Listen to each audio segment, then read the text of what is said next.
వైభవంగా parliament central హాల్లో ఈ రోజు నరేంద్ర మోదీ గారు మరియు మన రాష్ట్రపతి ప్రణబ్ ముఖర్జీ గారు జీఎస్టీ ఏదైతే చరిత్రాత్మకమైనటువంటి ఒక ట్యాక్స్ ఉందో, ఒక ట్యాక్స్ విధానం ఉందో దానికి ఈరోజు అమలు పలకడం జరిగింది.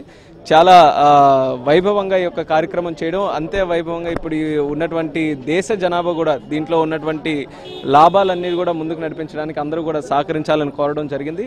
మరి ముఖ్యంగా ఈ యొక్క జీఎస్టీది మనం చూసుకుంటే సుమారు 15 సంవత్సరాల నుంచి ఆనాడు వాజ్పేయి ప్రభుత్వంలో ఉన్నటువంటి ఎన్డీఏ ప్రభుత్వంలో మొదలై మరి తర్వాత యూపీఏ 1, 2 ప్రభుత్వాలు, మళ్ళీ ఇప్పుడు వచ్చినటువంటి ఎన్డీఏ ప్రభుత్వం అన్నీ కూడా కలిసికట్టుగా ఎప్పటికప్పుడు మీటింగుల ద్వారా కానీ చర్చల ద్వారా కానీ అనేక సందర్భాల్లో దీన్ని చర్చలు జరిపించి ఈ యొక్క విధానం తయారు చేశారు. కాబట్టి అన్ని రకాలుగా ఏవైతే సమస్యలు ఉన్నాయో అవన్నీ కూడా పరిష్కార మార్గం వెతుక్కుంటూ ఇప్పటి వరకు రావడం జరిగింది. కానీ ఇంకా మనం క్షేత్రస్థాయిలో ఏదైతే గ్రౌండ్ లెవెల్లో మనం చూసుకుంటే ఇంకా చాలామంది వ్యాపారస్తులకు కానీ చాలామంది కన్జ్యూమర్ స్టేజ్లో ఉన్నటువంటి వారు కానీ అందరికీ కూడా కొన్ని ఇబ్బందులు అనేవి ఎదురవుతాయి అన్నటువంటి సందేహాలు ఇప్పటికీ కూడా అనుమానాలు కూడా ఉన్నాయి. అవన్నీ కూడా ఒక పార్లమెంట్ సభ్యులుగా మేము అన్నీ కూడా స్వీకరిస్తున్నాం.